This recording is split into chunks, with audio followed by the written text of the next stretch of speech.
Life Audio.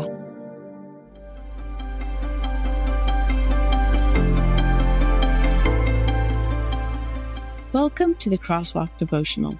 We're glad to have you listening with us. Today's topic is giving. We'll return with the devotional after a brief message from our sponsors.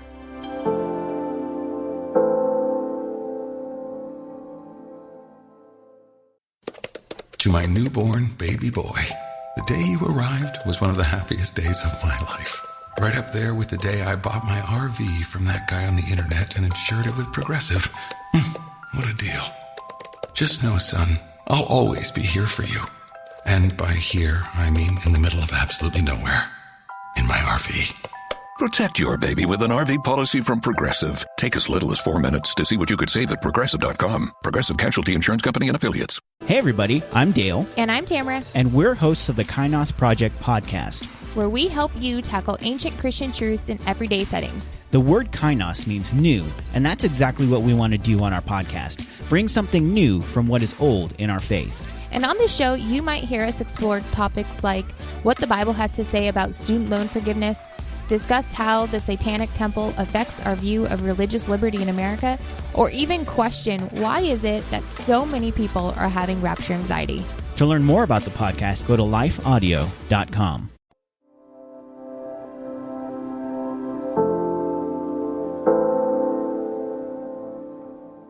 Four things you must do every time you give. Written by Clarence L. Haynes Jr. Read by Rochelle Alberti. Remember this. Whoever sows sparingly will also reap sparingly, and whoever sows generously will also reap generously. Each of you should give what you have decided in your heart to give, not reluctantly or under compulsion, for God loves a cheerful giver. 2 Corinthians 9, 6-7. I went to a church of a man who carries the title of prophet. A friend of mine invited me. During the service, he asked for 10 people in the congregation to make a $1,000 vow.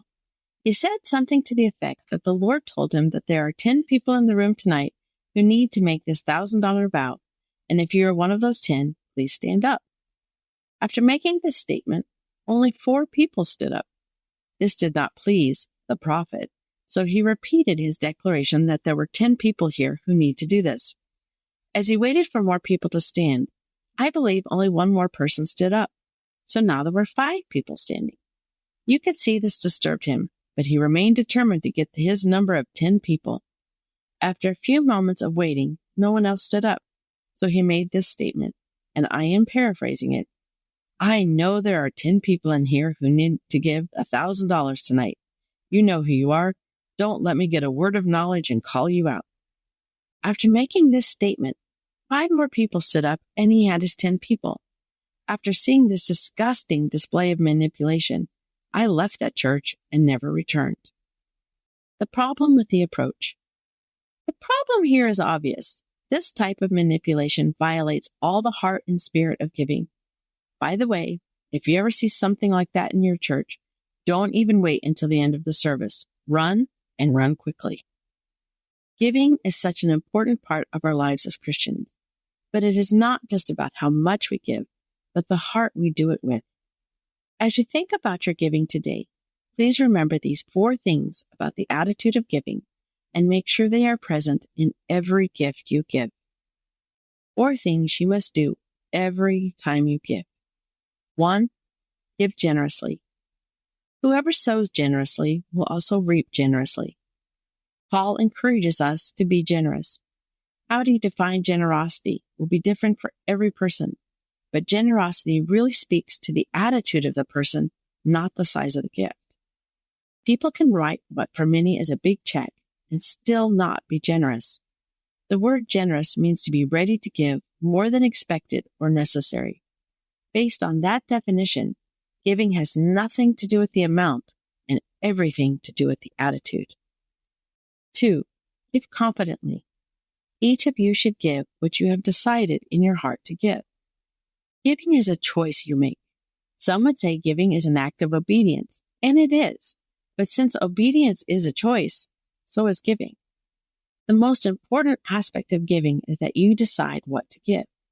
You should come to this decision prayerfully so that when you give, you do it with confidence because you are giving as God is directing you to give.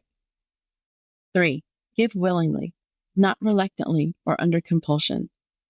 You should never give a penny in any circumstance where you feel manipulated or pressured to give.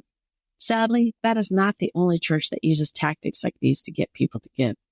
If you feel pressured to give, or if they promise you some great blessing if you give to a particular ministry, usually their own or one of their friends, that is compulsion. You should never give in that environment.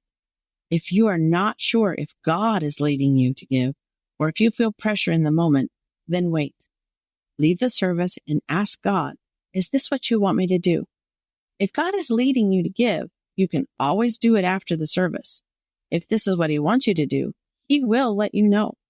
This way, if you decide to give, you know you are doing it willingly and you are following God's direction and not under compulsion. 4. Give cheerfully, for God loves a cheerful giver. You should always feel excited when you're giving. The excitement comes when you think about the ministry you're helping, or just the fact that you are helping the church continue to do the work God has called them to do. All of this is exciting, and you should sense that as you give. If you feel as if you just got swindled, robbed, or cajoled into giving, or if your excitement in giving is because you are thinking about the harvest you're going to receive, these are not the reasons for giving. In these cases, it would be better for you not to give. Intersecting faith and life. I pray that you would give to the work of the Lord and to other causes that are important to you. In doing so, just do it with the right heart, and you will experience the genuine joy in giving. If you are giving with the right heart, then it becomes something you want to do, not something you have to do. Further reading. 1 Chronicles 29:12-14. Deuteronomy 15:10. 1 Corinthians 13:3. The Crosswalk Devotional is a production of Life Audio and Salem Media. If you liked what you heard today, please take a second to rate and review this podcast in your favorite podcast app so that more listeners like you can find the show. For more faith-filled, inspirational podcasts, visit us at lifeaudio.com.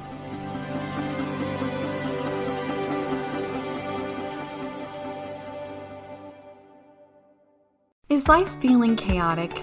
I get it. I'm Rachel Wojo, host of the Untangling Life podcast.